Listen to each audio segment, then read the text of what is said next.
ये तो अच्छा संकेत है माता। प्रतीत होता है कि पितामह इस नरसंहार को समाप्त करना चाहते हैं, इस युद्ध पर विराम चाहते हैं। गंगा पुत्र इस महायुद्ध पर विराम अवश्य लगाना चाहते हैं, परंतु अपने सभी शत्रुओं का अंत करने के पश्चात।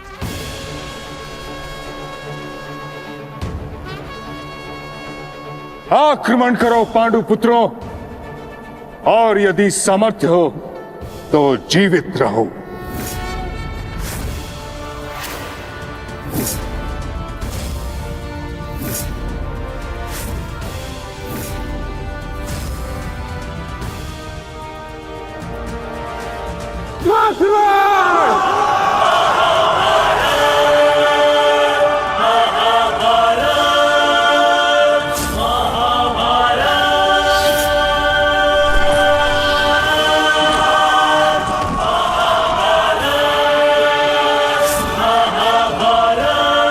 ये क्या कर रहे पितामह? कभी कभी कर्तव्य की चेतना आकांक्षाओं के स्वप्न पर हावी हो जाती है।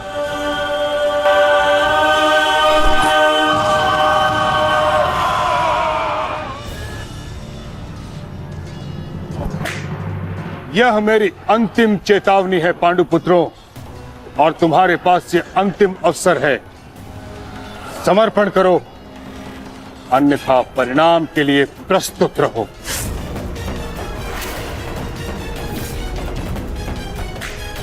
यदि समर्पण नहीं किया तो ऐसा संहार देखने को मिलेगा कि जिसकी आशा भी नहीं की होगी तुमने।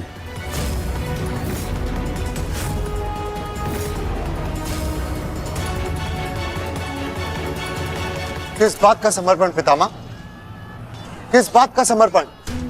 आप भली भांति जानते हैं कि इस युद्ध के अलावा हमारे पास और कोई विकल्प नहीं, और यही युद्ध हमें हमारा अधिकार और न्याय दिलाएगा। तो ठीक है, अपने इस निर्णय का परिणाम भुगतने के लिए तत्पर हो जाओ।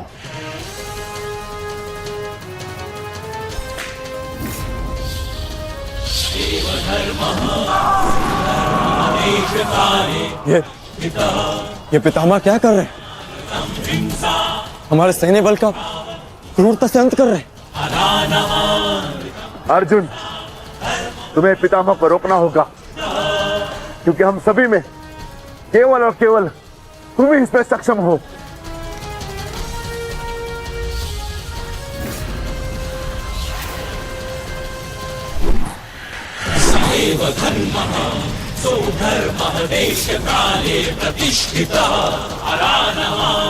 अर्जुन, युद्ध करो अथवा समर्पण।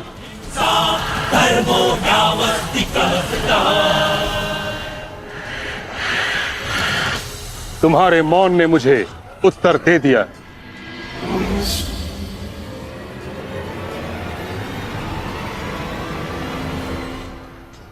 और तुम द्वंद्व करना चाहते हो भी या नहीं?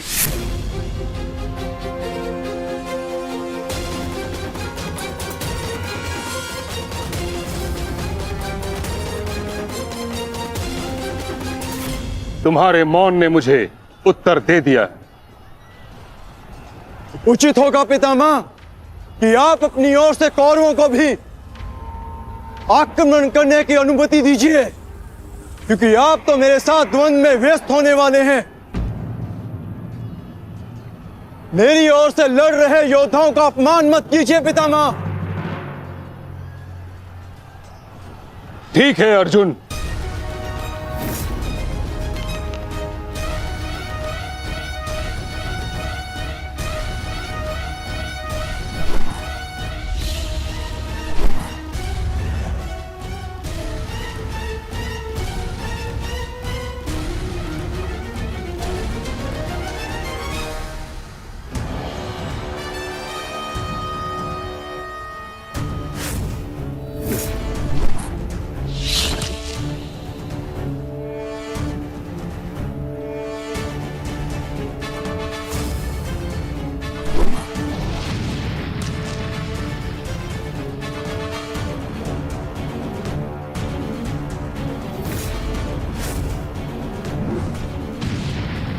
न्यायानाम् अधिकाराणां प्राप्त्यर्थं साम्राज्यार्थं न्यायानाम् अधिकाराणां प्राप्त्यर्थं साम्राज्यार्थं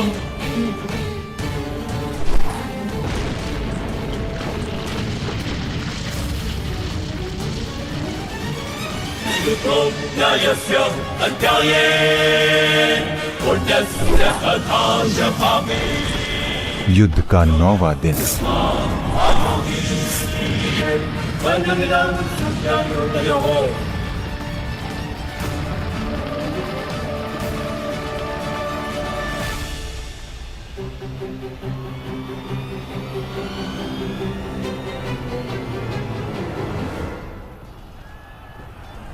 माधव, ये पितामह तो भ्राता युधिष्ठिर की ओर अपना रथ लेकर जा रहे हैं। भ्राता युधिष्ठिर संकट में है माधव, हमें शीघ्र कुछ करना होगा।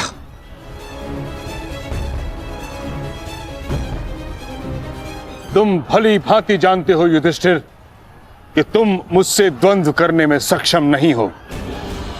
इस कारणवश अपने सैनिकों की आहुति देना बंद करो, समर्पण कर दो।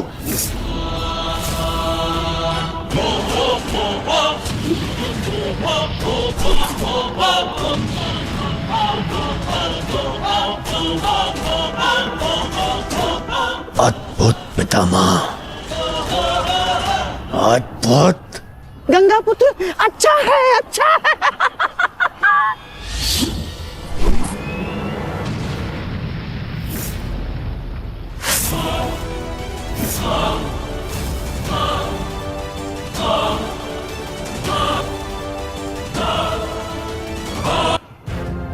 मेरे मार्ग से हट जाओ।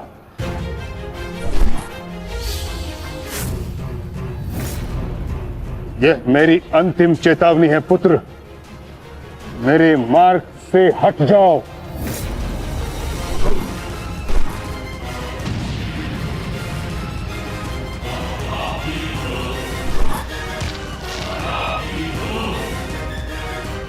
समर्पण करो।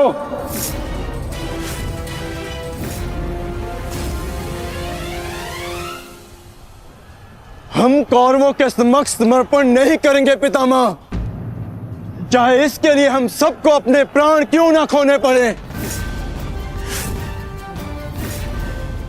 जब तक शरीर में अंतिम श्वास है, जब तक शरीर में रक्त की अंतिम बूंद है, हम समर्पण नहीं करेंगे पितामह, और ना ही हम रुकेंगे।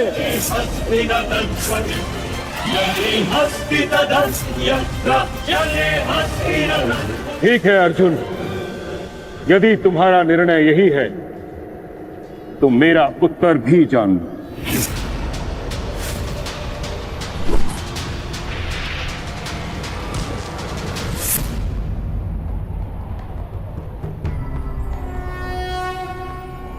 यदा यदा हि धर्मस्य गंगापुत्र, गंगापुत्र,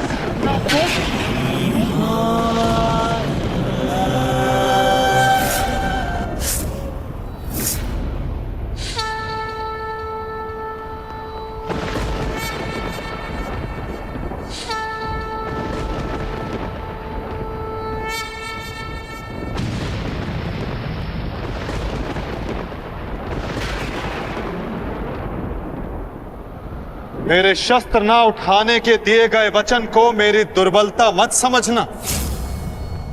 स्मरण रखिए कि समय के साथ वचन के अर्थ का उत्थान ना होना धर्म नहीं, अधर्म होता है।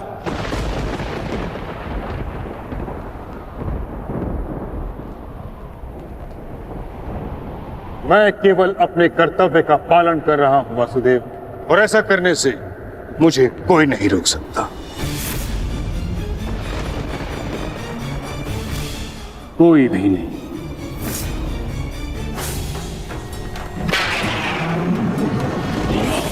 शांति का मैत्रिका प्रयास भी विकास ना समझ सके और पाए नाशही अबोध बेप्रहार से हुआ विकास दे एक कर्ण रुद्र सा गाना का विनाश भी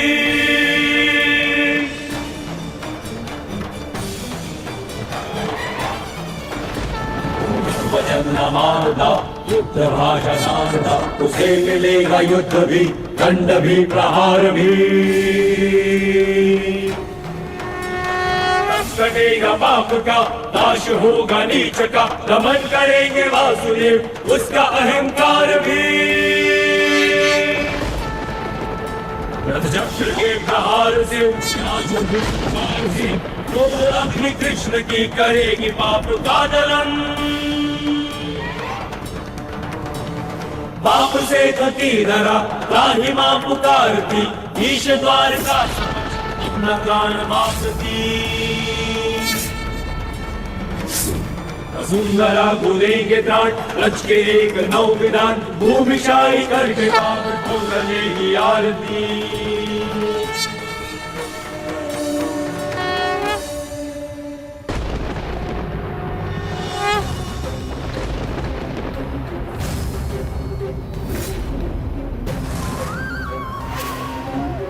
मुझे ऐसा करने पर विवश मत कीजिए गंगा पुत्र।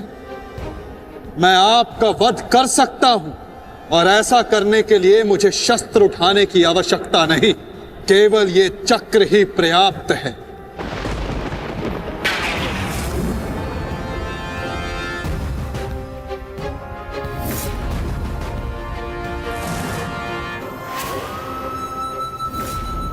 गंगा पुत्र देवव्रत, मैं इस समय ना मनुष्य वासुदेव हूं, ना ही मैं यदुवंशी कृष्ण हूं। मैं इस समय केवल गुरु श्रेष्ठ हूं। मैं ही सत्य हूं, मैं ही ज्ञान और मैं ही न्याय हूं गंगा पुत्र। इस महायुद्ध का आगाज और इस युद्ध में आपकी उपस्थिति मेरे निर्णय से है गंगा पुत्र। आपका जीवन मेरे निर्णय मेरी इच्छा से था और अब आपकी मृत्यु मेरे अधीन है।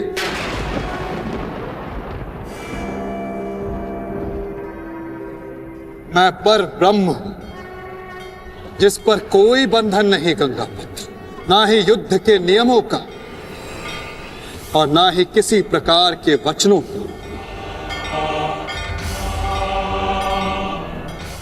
आपके अंत के लिए शस्त्र ना उठाने की प्रतिज्ञा को तोड़कर मैं आपका वध करूंगा गंगा पुत्र।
धर्म स्थापना के मार्ग पर आगे बढ़िए वासुदेव। अंत कर दीजिए मेरे इस जीवन का। धर्मे च भरते च कामे च मोक्षे च भरतर्षभा। मैं स्वयं को आपको समर्पित करता हूं।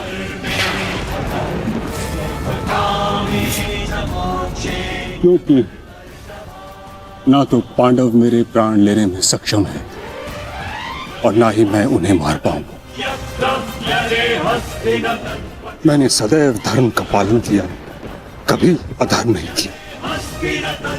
यदि कोई अधर्म हुआ तो केवल ये कि मैंने आपको प्रतिज्ञा तोड़ने पर विवश किया। यदि आपको ऐसा लगता है कि आपने कोई अधर्म नहीं किया तो यह आपकी सबसे बड़ी भूल है गंगा पुत्र। अवश्य आपने सदैव धर्म का पालन किया गंगा पुत्र, किंतु केवल अपने लिए, अपने वचनों के लिए, और यही आपका सबसे बड़ा अधर्म है। क्योंकि जिसके पास शक्ति हो उसे स्वयं के लिए नहीं, संसार के लिए उत्तरदायी होना चाहिए, और जो आप नहीं हो पाए गंगा पुत्र।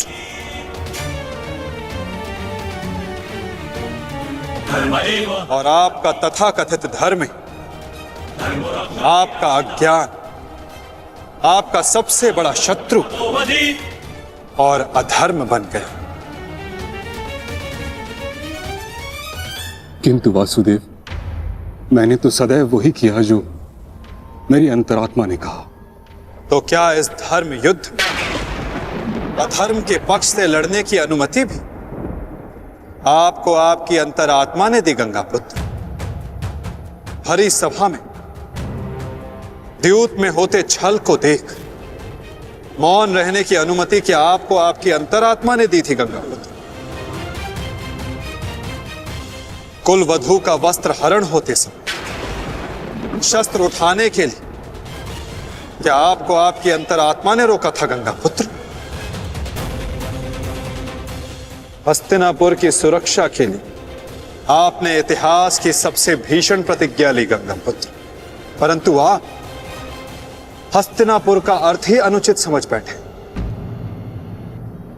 आपने सिंहासन को हस्तिनापुर समझ लिया, और देखिए उसी भूल का, उसी अधर्म का परिणाम है ये महाविनाश गंगा पुत्र। आपने हस्तिनापुर के सिंहासन का त्याग नहीं, आपने संसार के प्रति अपने कर्तव्यों का त्याग किया था गंगा पुत्र, और यही आपका सबसे बड़ा अधर्म था।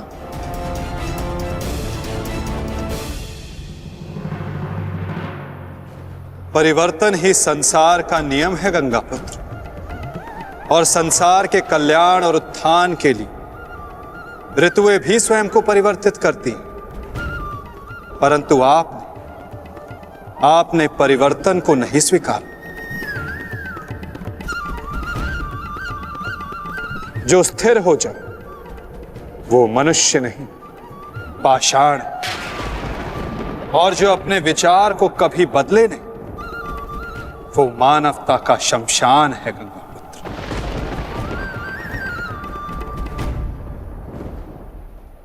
अपने कर्म के प्रति सजग ना रहना सबसे बड़ा अधर्म होता जो आपने किया गंगा पुत्र, और यही इस महायुद्ध, इस महाभारत के होने का कारण बना।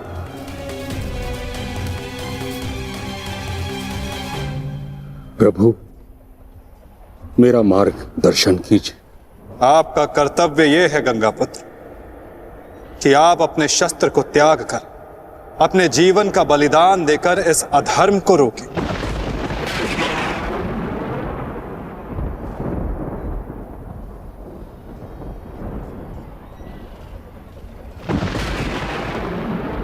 ठीक कहा वासुदेव, कदाचित मेरा अंत ही इस समस्या का समाधान है।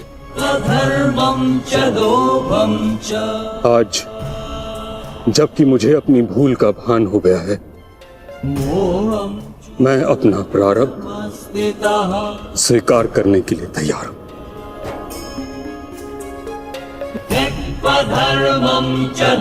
चक्र का संधान कीजिए वासुदेव, और मुझे मृत्यु का सौभाग्य देने की कृपा कीजिए।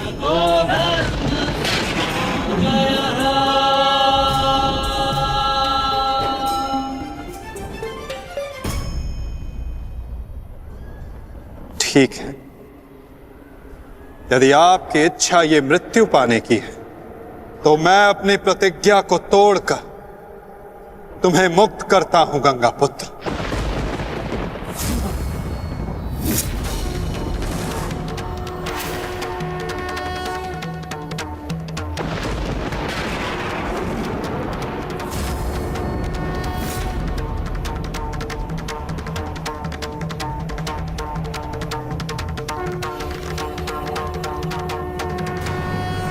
नहीं माधव, आपने इस धर्म युद्ध का बीड़ा उठाया है, वचन तोड़कर उसे कलंकित मत कीजिए। मैं नहीं चाहता कि आप पर कोई उंगली उठे। नहीं पार्थ, मेरी प्रतिज्ञा टूटने की अपेक्षा से अधिक महत्वपूर्ण धर्म की स्थापना है।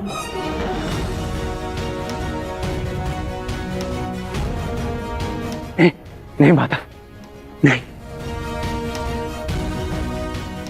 आपने ही भारभृग को वीर गति दी है माता, ताकि इस युद्ध से जुड़ी प्रतिज्ञाएं, वचन और प्रारब्ध भंग ना हो सके। तो क्या आप स्वयं इसे तोड़ देंगे?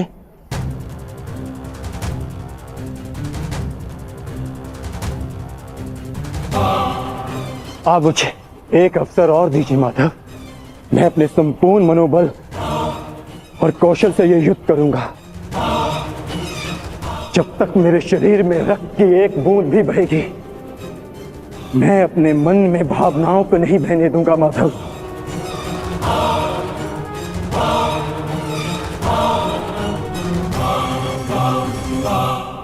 मैं पितामह का अंत करूंगा, अंत करूंगा, अंत करूंगा, अंत करूंगा।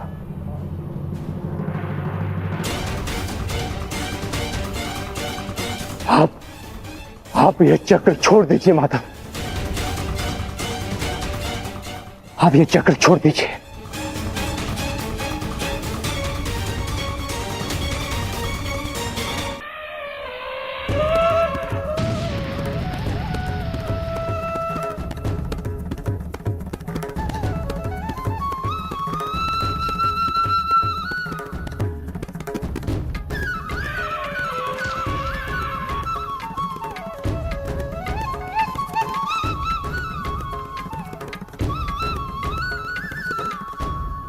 उठो पार्थ।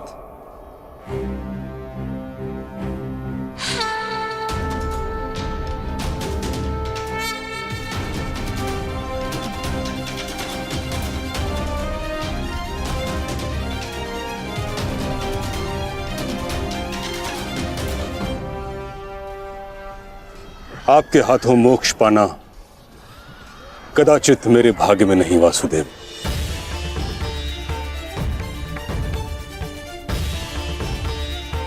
नहीं गंगा पुत्र, आपका वध करना मेरा प्रारब्ध ही नहीं था, अर्जुन का प्रारब्ध है। और मैंने ये चक्र संधान केवल इसलिए किया ताकि मैं अर्जुन को दिखा सकूं कि आपका भी वध करना असंभव नहीं।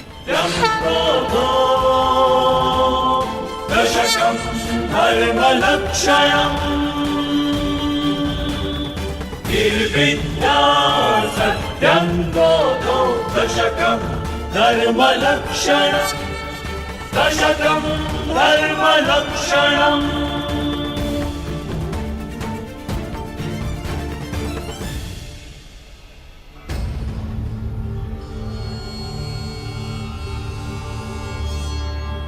आओ पार्थ।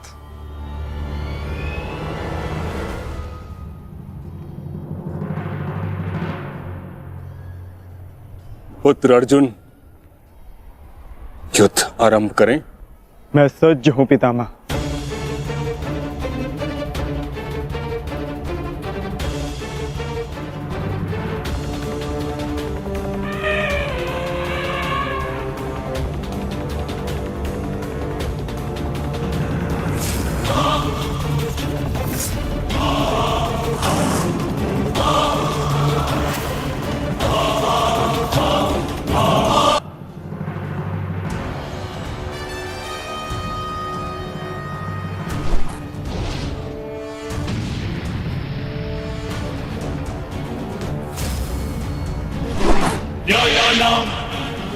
अधिकाराणां प्राप्त्यर्थं साम्राज्यर्थं न्यायानाम् अधिकाराणां प्राप्त्यर्थं साम्राज्यर्थं।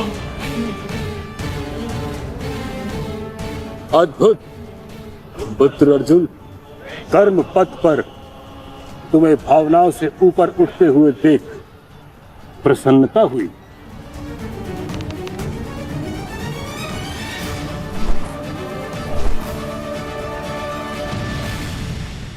जब तक महामहिम के हाथ में शस्त्र हैं,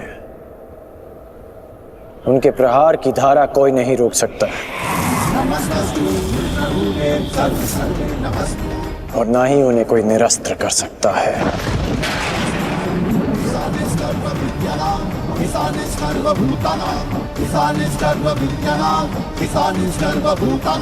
ब्रह्माधिपति ब्रह्मणोधिपति ब्रह्माधिपति ब्रह्मणोधिपति ब्रह्मा शिवो अस्तु ब्रह्मा शिवो अस्तु ब्रह्माधिपति ब्रह्मणोधिपति ब्रह्मा शिवो अस्तु ब्रह्माधिपति ब्रह्मणोधिपति। तुम्हारी तपस्या सफल हो गई बालिका।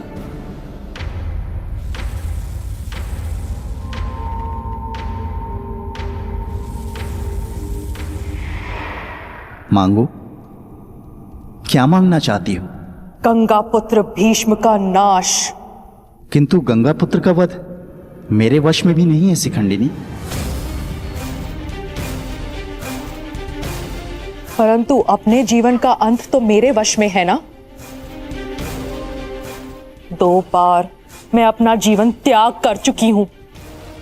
इस बार भी मैं फिर जन्म लूंगी और अगले जन्म में भीष्म का अंत करने आऊंगी।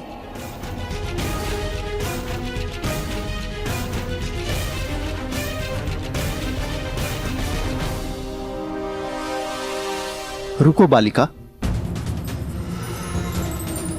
तुमने इतनी कठोर तपस्या की है, हमें बताओ तुम्हारी समस्या क्या है? समस्या ये है यक्षराज कि मैं भीष्म का वध अपने हाथों से करना चाहती, किंतु मैं स्त्री हूं, इसलिए उस पाखंडी ने मुझे युद्ध में सम्मिलित होने से रोक दिया। मैं तुम्हें भीष्म की मृत्यु का वरदान तो नहीं दे सकता, किंतु कुछ ऐसा अवश्य कर सकता हूं जिससे तुम अपना लक्ष्य पा सको, किंतु एक बंधन रहेगा। मेरे लिए केवल भीष्म की मृत्यु महत्व रखती है और कुछ नहीं। हाँ कहने से पूर्व मेरी पूरी बात सुनो बालिका, उसके पश्चात निर्णय लेना।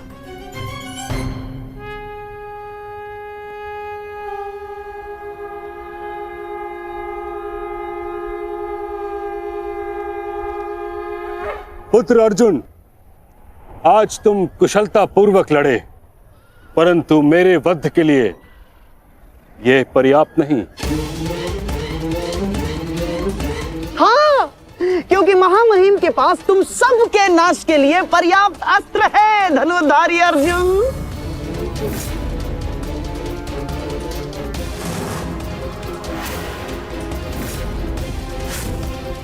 शीघ्र तुम सब इस संसार का त्याग करोगे और आप वासुदेव, आप तो इन सब के मार्गदर्शक है ना, तो बताइए आपके पास महामहिम के कौशल का कोई तोड़ है?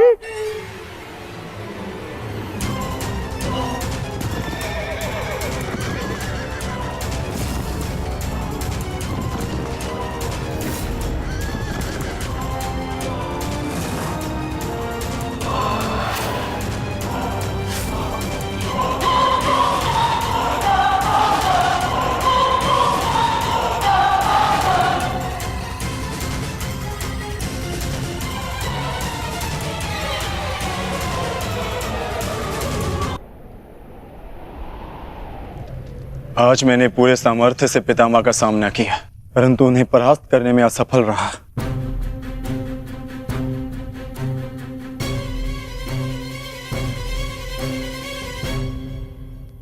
हर योद्धा के उत्तर के लिए कोई ना कोई और योद्धा होता है।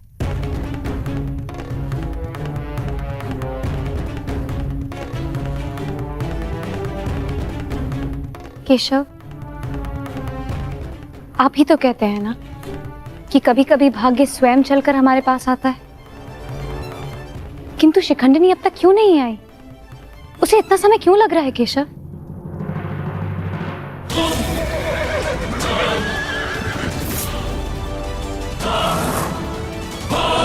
हम उन्हीं की प्रतीक्षा कर रहे हैं पांचाली। ये शिखंडिनी अपनी तपस्या में असफल हुई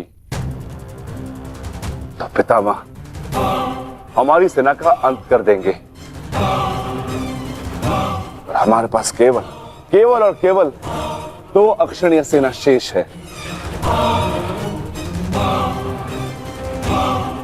अरे तो क्या करें?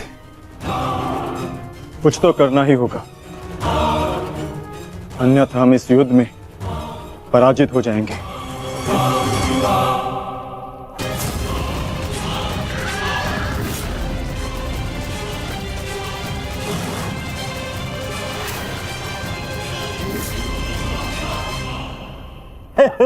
विजय हमारी हुई आज फिर से परंतु सबसे अधिक प्रसन्नता मुझे तब होती है जब वो धनुर्धारी अर्जुन के मुख पर मैं भय देखता हूँ। केवल 2 अक्षुणी सेना शेष बची है उन पांडवों के पास, और शीघ्र ही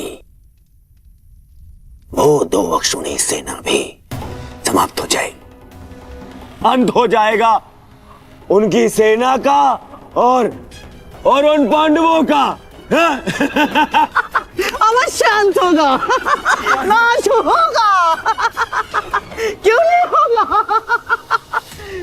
परंतु खेद है अंगराज, आप इस युद्ध में लड़ नहीं पाएंगे, क्योंकि महामहिम जिस वेग से पांडवों की सेना को नष्ट कर रहे हैं, उससे तो ऐसा प्रतीत होता है कि ये युद्ध कल ही समाप्त हो जाएगा। गांधार नरेश, युद्ध अभी तक समाप्त नहीं हुआ है। मैंने आप सबसे पहले भी कहा था कि विजय से पूर्व उत्सव मनाना उचित नहीं है।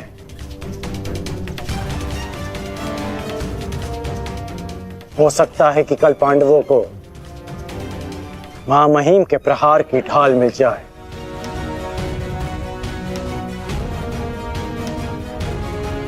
इस युद्ध में कुछ भी संभव है।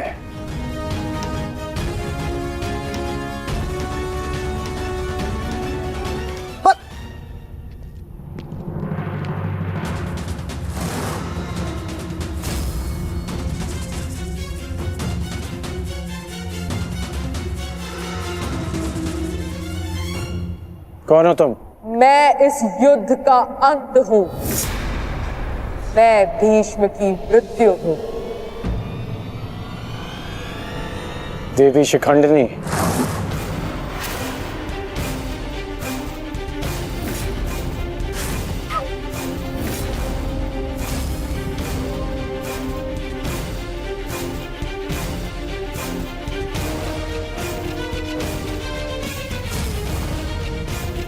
देवी नहीं देव, स्त्री नहीं पुरुष, शिखंडिनी नहीं।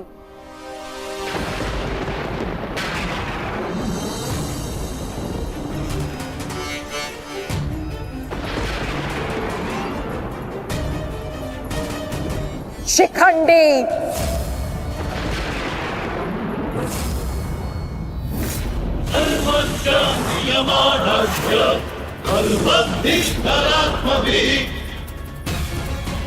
ये मैं हूं, और कल मेरे उस वचन की पूर्ति होगी जो मैंने पांचाल युद्ध में तुम्हें दिया था अंगराज। एक दिन ऐसा आएगा अंगराज जब भीष्म मेरे सामने खड़ा होगा, और वहां ना तुम उसकी रक्षा कर सकोगे ना तुम्हारा ब्रह्मास्त्र। स्मरण रखना, एक महायुद्ध होगा, महाविनाश होगा, और उस विनाश को तुम भी नहीं रोक पाओगे।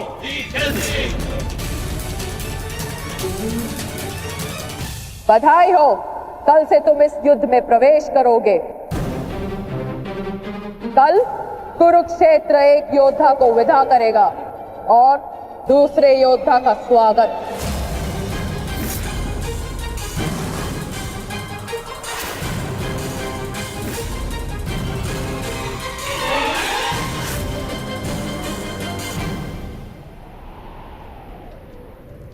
जो भी होता है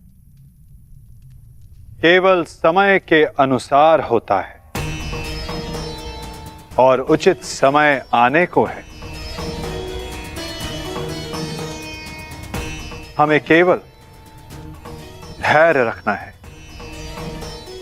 जब तक उचित समय नहीं आ जाता। शिखंडी कुरुक्षेत्र पहुंच चुकी है।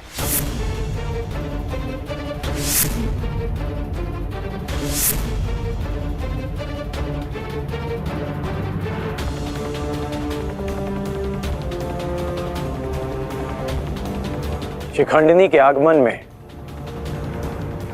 आपकी संभावित मृत्यु छिपी है, फिर भी आप मुस्कुरा रहे हैं।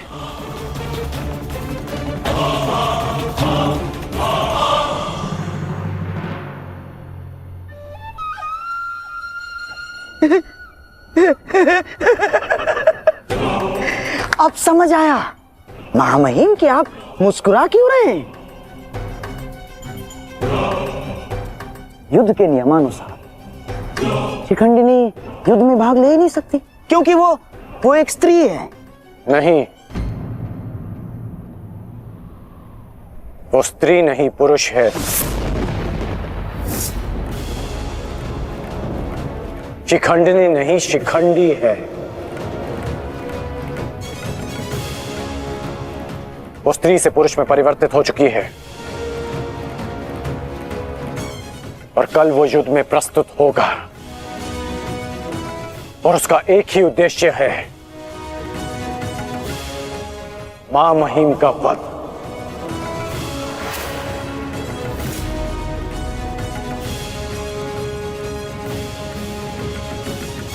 हाँ, एक स्त्री अपने प्रतिशोध की आग के चलते पुरुष बन गई। अद्भुत। भला यह कैसे संभव हुआ? कैसे हुआ वो छोड़िए मामा श्री, अब ये बताइए कि करना क्या है।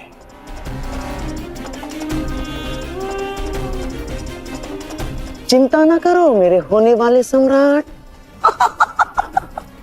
तुम्हारा ये मामा इसका भी कोई ना कोई उपाय अवश्य ढूंढ लेगा।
नहीं पांचाली, समय बदल गया है।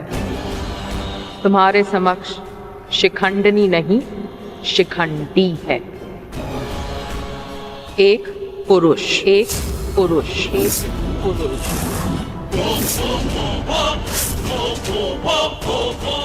और तुम्हें पर पुरुष का स्पर्श करने की अनुमति नहीं है।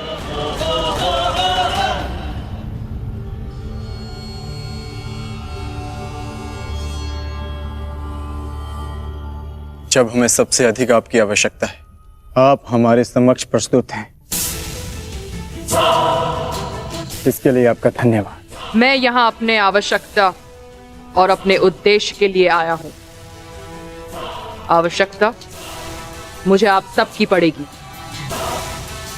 क्योंकि भीष्म का अंत निश्चित है।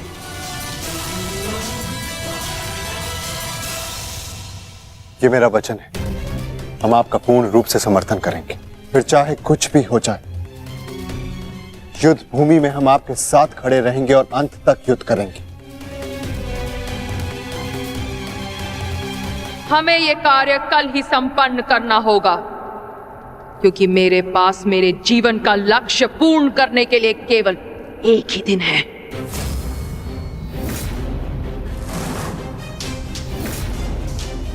केवल एक दिन? परंतु क्यों? तुम्हारी समस्या ये है कि तुम एक स्त्री हो, जिस कारण तुम भीष्म से द्वंद्व नहीं कर सकती। मैं तुम्हें पुरुष बनने का वरदान देता हूं, ताकि तुम भीष्म को परास्त कर सको। किंतु स्मरण रहे कि ये वरदान केवल 8 प्रहर अर्थात एक दिन के लिए रहेगा। हमारे शत्रुओं को इसका भान नहीं होना चाहिए कि शिखंडिनी केवल एक दिन के लिए पुरुष है।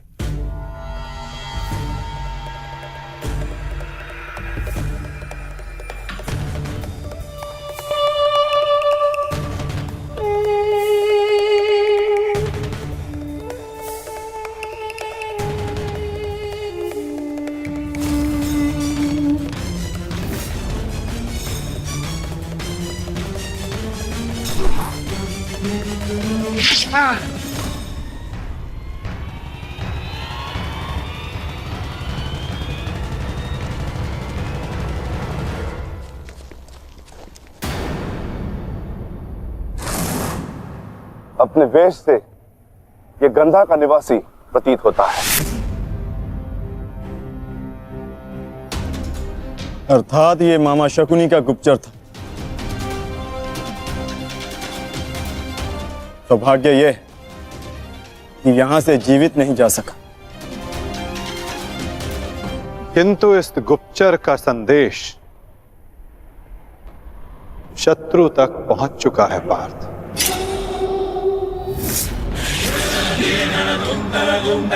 केवल 8 प्रहर, केवल 8। उसके पश्चात ना उस शिखंडी का कोई अस्तित्व रहेगा और ना ही भीष्म पितामह कोई संकट होगा।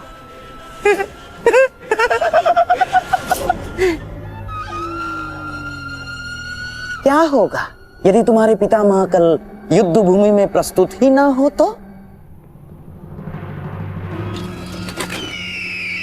उत्तम विचार मामाश्री। मैं एक योद्धा हूं और मृत्यु के भय से छुपूंगा नहीं। या तो वीर गति को प्राप्त हो जाऊंगा या फिर विजय प्राप्त करूंगा। 8 प्रहर तो क्या, 8 क्षण के लिए भी मैं युद्ध से विमुख नहीं रहूंगा। क्षमा कीजिएगा मामही, परंतु वीर होने में और मूर्ख होने में अंतर होता है। जानबूझकर मृत्यु के मुख में जाना क्या उचित है? एक महान योद्धा की भांति आप गौरव और सम्मान की मृत्यु चाहते हैं, परंतु अपनी सेना के प्रति आपके उत्तरदायित्व का क्या? आप भली भांति जानते हैं कि सेना आप पर पूरी तरह निर्भर है। फिर भी मामाही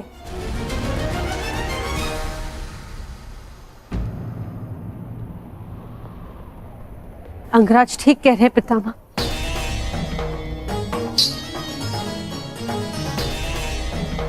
आपके और हस्तिनापुर के हित में यही श्रेष्ठ होगा।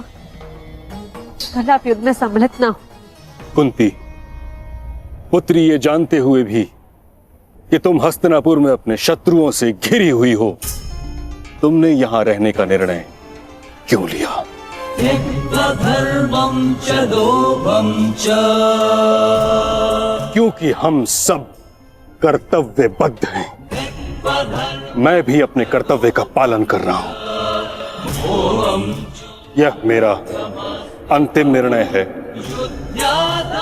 और मुझे ऐसा करने से कोई नहीं रोक सकता।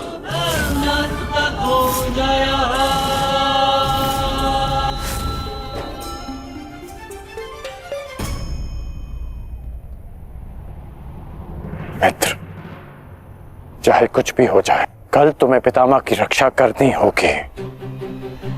हम अवश्य पितामह की रक्षा करेंगे, किंतु इससे पूर्व ये अधिक महत्वपूर्ण है अंगराज।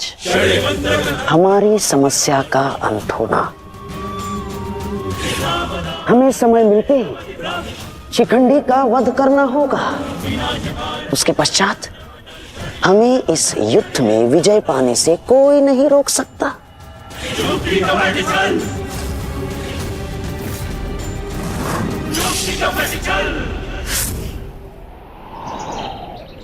नमस्तस्तु रुद्ररूपे सर्वेन अस्तु। नमस्तस्तु रुद्ररूपे सर्वेन अस्तु। ईशाने सर्वविद्यानां ईशाने सर्वभूतानां ईशाने सर्वविद्यानां ईशाने सर्वभूतानां ब्रह्माधिपति ब्रह्मणाधिपति ब्रह्माधिपति ब्रह्माधिपति ब्रह्मा शिवो अस्तु। ब्रह्मा शिवो अस्तु। ब्रह्माधिपति ब्रह्माधिपति ब्रह्मा शिवो अस्तु। ब्रह्माधिपति ब्रह्माधिपति ब्रह्मा शिवो अस्तु। मां महिम, गंगा पुत्र, आप ऐसा क्यों कर रहे हैं? मैं केवल अपने धर्म का पालन कर रहा हूं। मैंने सदैव यही किया है। युद्ध भूमि में पूर्ण सहयोग दूंगा, और यदि इस युद्ध भूमि में मेरा अंत हो गया तो मुझे इस बात का गर्व होगा कि एक योद्धा का अंत रणभूमि में होगा। मैं आपसे विनती करता हूं, रुक जाइए। ऐसा मत कीजिए मां महिम, आप इसका परिणाम जानते हैं। रुक जाइए मां महिम। आपको वचन देने के कारण मैं 9 दिनों तक रणभूमि से दूर रहा, क्योंकि मुझे लगता था कि आप जो भी निर्णय लेंगे वो हस्तिनापुर और हमारी सेना के हित में होगा। विश्वास था कि आपके होते हुए हम ये युद्ध नहीं हार सकते। फिर क्यों आप ऐसा कर रहे हैं? एक कौरव भरे अंत के लिए आप पूरी कौरव सेना का संहार नहीं कर सकते। क्या इसलिए आपने सूत पुत्र को युद्ध भूमि से दूर रखा? यदि तुम्हें ऐसा लगता है तो ठीक है। सूत पुत्र कर्ण धर्मो रक्षति रक्षितः तस्मात् धर्मो नाहन्यो मानो धर्मो मदोवधि।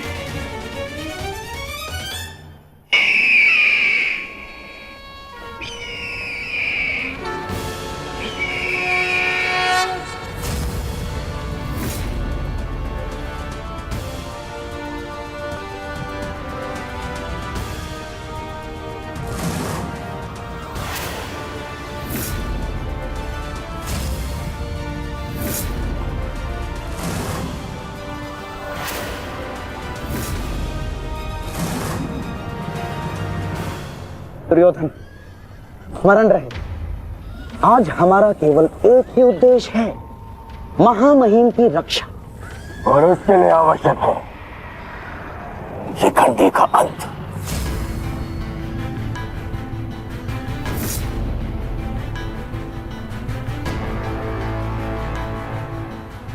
आज मैं शिखंडिनी का कवच बनकर उनकी रक्षा करूंगा। चाहे कुछ भी हो जाए, हमें शिखंडिनी को पितामह तक पहुंचाना ही होगा। स्मरण रखना पार्थ, किसी के जीवन का उद्देश्य पूर्ण करने में उसकी सहायता करने से अधिक पुण्य और आनंद किसी और कार्य में नहीं आता। और मुझे पूर्ण विश्वास है कि तुम पूर्ण रूप से अपना कार्य पूरा करोगे पार्थ। आक्रमण! आक्रमण!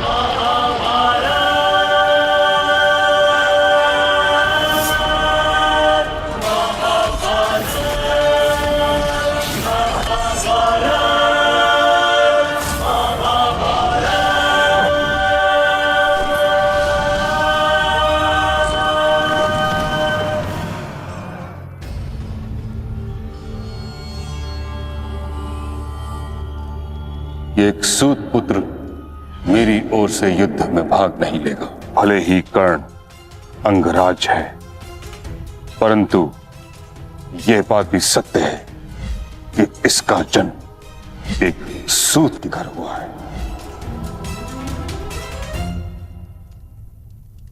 पुत्र,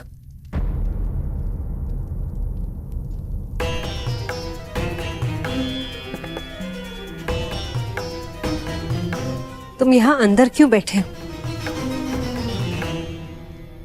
क्योंकि अभी भी मैं महामहिम के आदेश का पालन कर रहा हूं। एक सूत पुत्र होने का मूल्य चुका रहा हूं।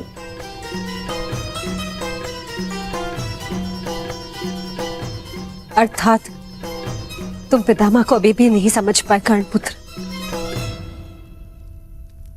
उन्होंने तुम्हें युद्ध में भाग लेने से इसलिए नहीं रोका क्योंकि तुम एक सूत पुत्र हो,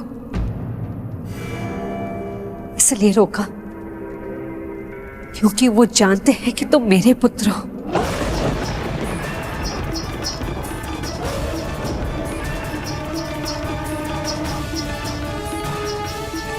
एक भाई एक दूसरे से द्वंद्व ना करे, एक दूसरे का रक्त ना बहे,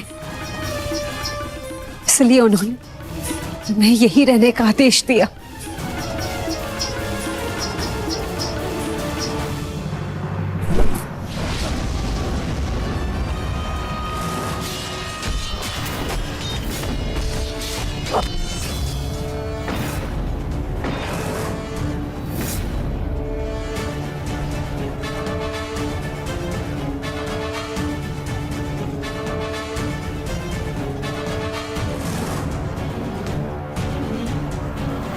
न्यायानाम् अधिकाराणाम् दुर्योधन, ये रहा हमारा आखेट।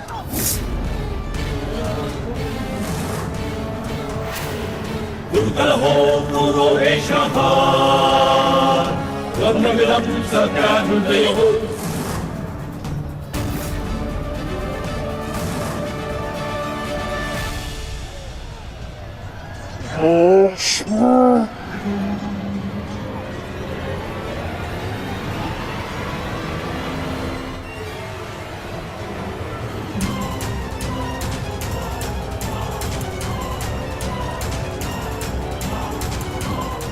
हे शिखंडी,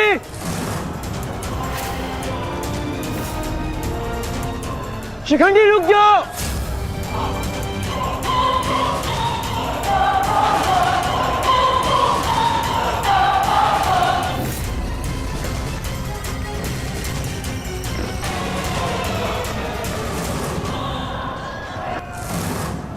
देश, तुम्हारा समय पूर्ण हुआ।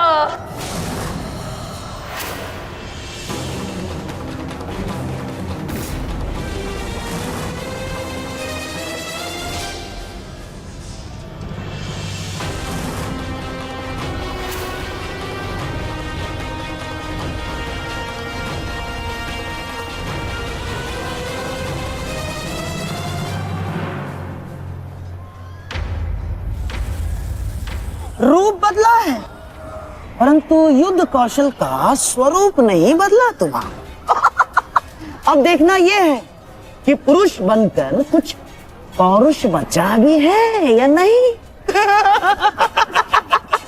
पुरुष के भांति लड़ सकते हो या नहीं।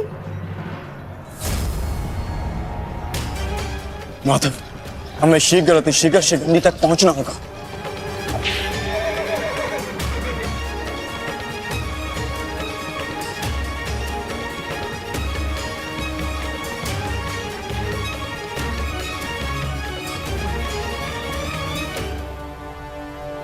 इस समय युद्ध भूमि में क्या हो रहा है संजय? क्या शिखंडी ताक्षी तक पहुंच गया है? नहीं महाराज, वो अभी तक कौरव महारथियों के मध्य में फंसा हुआ है।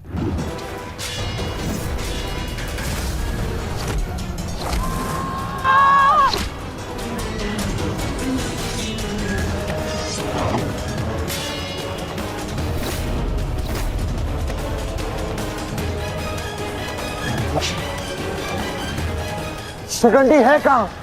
कितना समझाया था फिर भी ये यूं तोड़कर कहाँ चला गया शिखंडी?